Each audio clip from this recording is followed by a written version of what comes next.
जय जगन्नाथ बंधुगण कथा ओडिया यूट्यूब चैनल को आपण मानक स्वागत।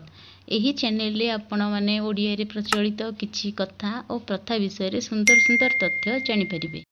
हिंदू धर्म रे सिंदूरर बहुत महत्व रहिछि बोली कहा जाय थाए। प्रत्येक सधवा नारी सिंदूर को निज मथारे लगाई थांती। एहा सधवा नारी मानकर एक गहना अटे। सिंदूर मथारे न लगाइबाकू शास्त्र रे अशुभ बोली मना जाय थाए। सिंदूर को मथारे लगाइबारे महिला माने बेले बेले अजानतरे किछि भूल करि दियंती। एहा तांको उपरे एवं तांको स्वामी उपरे खराब प्रभाव पकाई थाए। सिंदूर लगाइबार किछि नियम अछि। प्रथमे सिंदूर रखिबा पात्र विषय रे जानिबा।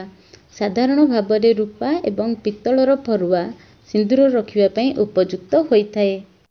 सिंदूर मथारे लगाइबा पई सधवा नारी माने रूपा किंबा झिंक काठी व्यवहार करि परिबे। एहा व्यतीत तुलसी काठी रे मध्य सिंदूर मथारे लगा जाय थाए, जहा द्वारा नारी सौभाग्यवती होइथाए। एबे सिंदूर किभଳି भाबरे लगाइबा आमे सेही विषय रे जानिबा। सिंदूर लगाइबा समय रे जेपरि ध्यान रखिबे एहा मथार मझिरे लगाइबे। जेउ महिला माने मथार साइड रे सिंदूर लगांती ताहाले मना जाए कि स्वामी धीरे धीरे दूर होई जाइथांती। सबु बेले लंबारे सिंदूर लगांतु। मान्यता अनुसार सिंदूर को सबु बेले मथारे लंबारे लगाइबा द्वारा स्वामी दीर्घजीवी होइथाए।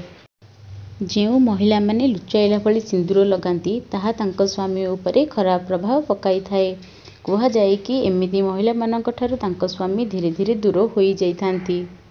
जदि आम वीडियो आपनको भल लागि थाए तेबे गोटे लाइक करंतु एवं जदि चैनल रे नुआ अछने तेबे सब्सक्राइब करी बेल बटन को दबाई दियंतु, जहा द्वारा प्रथम वीडियो आपण पाई परिबे। जय जगन्नाथ।